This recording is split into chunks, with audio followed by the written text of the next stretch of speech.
Good morning students, how are you बच्चों? कैसे हैं आप लोग? अच्छे होंगे।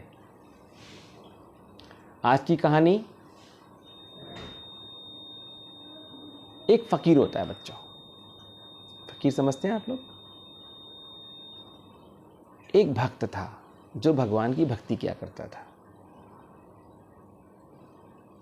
वो रोज भगवान से मिलने जाता था। वो रोज भगवान से मिलने जाया करता था। और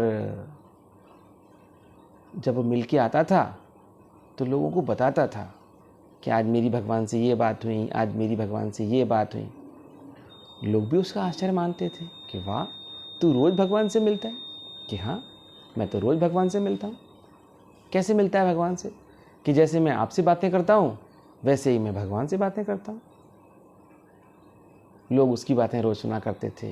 वो रोज़ सुबह जाता था पहाड़ी के उस पार और भगवान से रोज़ मिलकर वो आता था।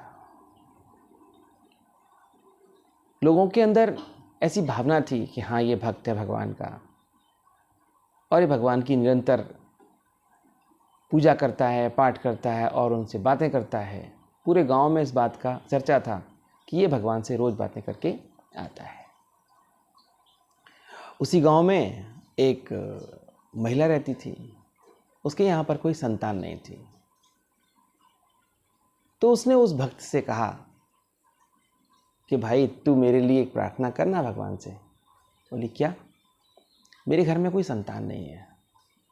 तू जाके भगवान से बोल कि कम से कम एक संतान तो मुझे भी दे दें, मेरा भी वंश आगे चले। मैं अकेली रहती हूँ, पूरा पूरा दिन अकेली रहती हूँ। कोई हमारे घर में भी नन्ना मुन्ना खेलने वाला हमारे घर में भी आए। तो उसने कहा, हाँ, कह दूंगा भगवान से। और वो भगवान के पास जैसा नित्य प्रति जाता था वो पहुंचा। तो उसने भगवान से कहा, भगवान, ऐसी ऐसी बात है, मेरे गांव में एक महिला है, उसके यहाँ कोई संतान नहीं है, आप उसको एक संतान दे दो। तो भगवान ने उसकी बात सुनी और कहा उसको कि देख, ऐसा है, उसके भाग्य में इस जन्म में तो संतान नहीं है, तो फिर कि नहीं, इस जन्म उसे कोई संतान प्राप्ति नहीं हो सकती। भगवान कुछ भी करो कि नहीं, कुछ नहीं कर सकते, क्योंकि उसके प्रारब्ध में ही नहीं है, भाग्य में ही नहीं है उसके में।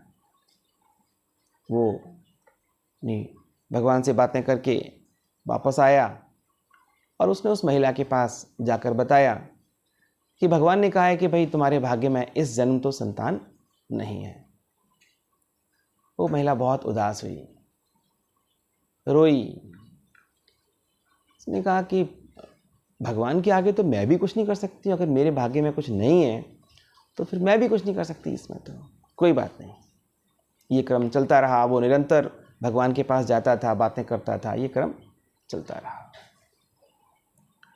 एक दिन गांव में एक फ़कीर आया और वो कह रहा था, फ़कीर क्या करते हैं? फ़कीर भिक्षा मांगते हैं, भीख मांगते हैं। वो भीख, उनका मांगने का स्टाइल दूसरा होता है। उसने कहा, एक रोटी के बदले एक संतान, एक रोटी के बदले एक संतान, एक रोटी के बदले एक संतान, दो रोटी के बदले दो संतान। यानी कि तुम मुझे अगर एक रोटी खिलाओगे तो तुम्हारे घर में एक संतान का जन्म होगा। वो धीमे धीमे धीमे धीमे धीमे धीमे पूरे गांव में घूमा तो उस महिला के पास भी पहुंच गया। तो उस महिला ने कहा, भाई, हमारे तो भाग्य में ही नहीं है कि नहीं, तू मुझे एक रोटी खिला दे माई, तेरे एक संतान पैदा होगी। तो उस महिला ने उसको 5 रोटियां खिलाई। कितनी खिलाई? 5 रोटियां खिलाई। उसके घर में 5 संतानों का जन्म हुआ। जब 5 संतानों का जन्म हो गया तब वो उस भक्त के पास गई और उसने कहा, देख, तू तो कहता था कि तेरे भगवान कहते हैं कि मेरे भाग्य में ही संतान नहीं है और मेरे पास तो 5-5 संतानें हैं। अब सुन, तू ढोंगी, तू रोज ढोंग रचता है, तू किसी भगवान से मिलने नहीं जाता।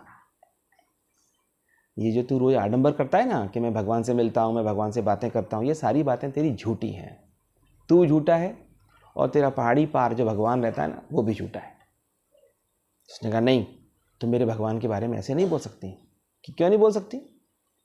तूने मुझे ये कहा था कि मेरे भाग्य में संतान नहीं है इस जन्म तो, और देख इस जन्म में मेरे पास 5 संतान है। उसने कोई बात नहीं, मैं इस बात का भगवान से समाधान आज ही जाके मांगूंगा, पूछूंगा ऐसा क्यों हुआ।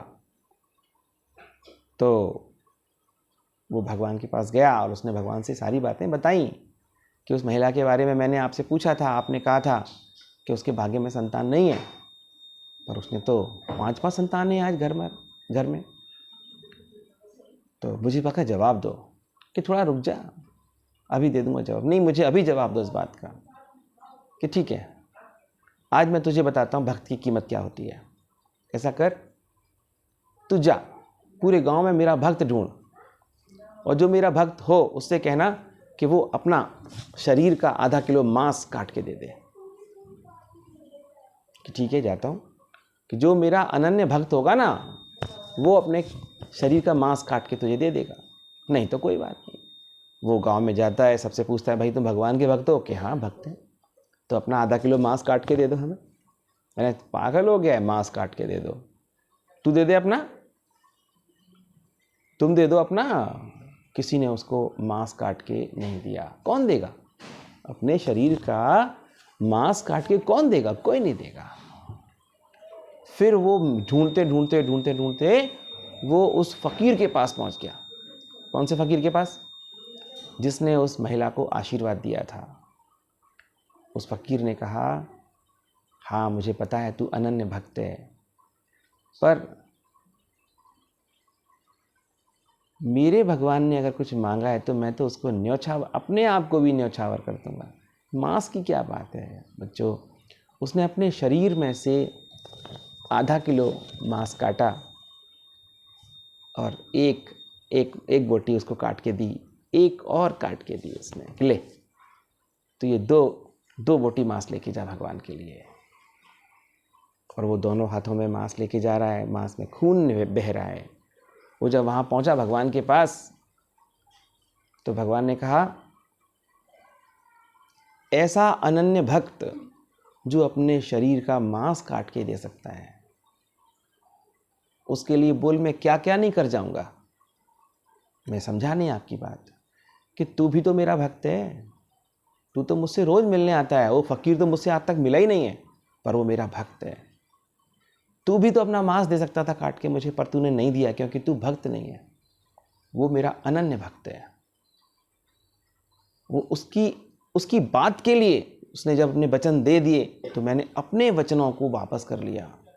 उसके भाग्य में तो नहीं था, पर उसने अपने वचन दे दिए, मुझे उसकी बात सच करनी पड़ी। ऐसे भक्त के लिए एक रोटी के बदले एक संतान तो क्या, एक रोटी के बदले 10 संतान भी मैं दे सकता हूँ। तो बच्चों, भक्ति बहुत शक्ति होती है उसके अंदर। जब हम किसी की भक्ति करते हैं तो हमें खुद ही अपने आप बहुत सारी शक्तियाँ प्राप्त होती हैं। थैंक यू स्टूडेंट्स, आप लोगों ने मेरी कहानी सुनी। Thank you.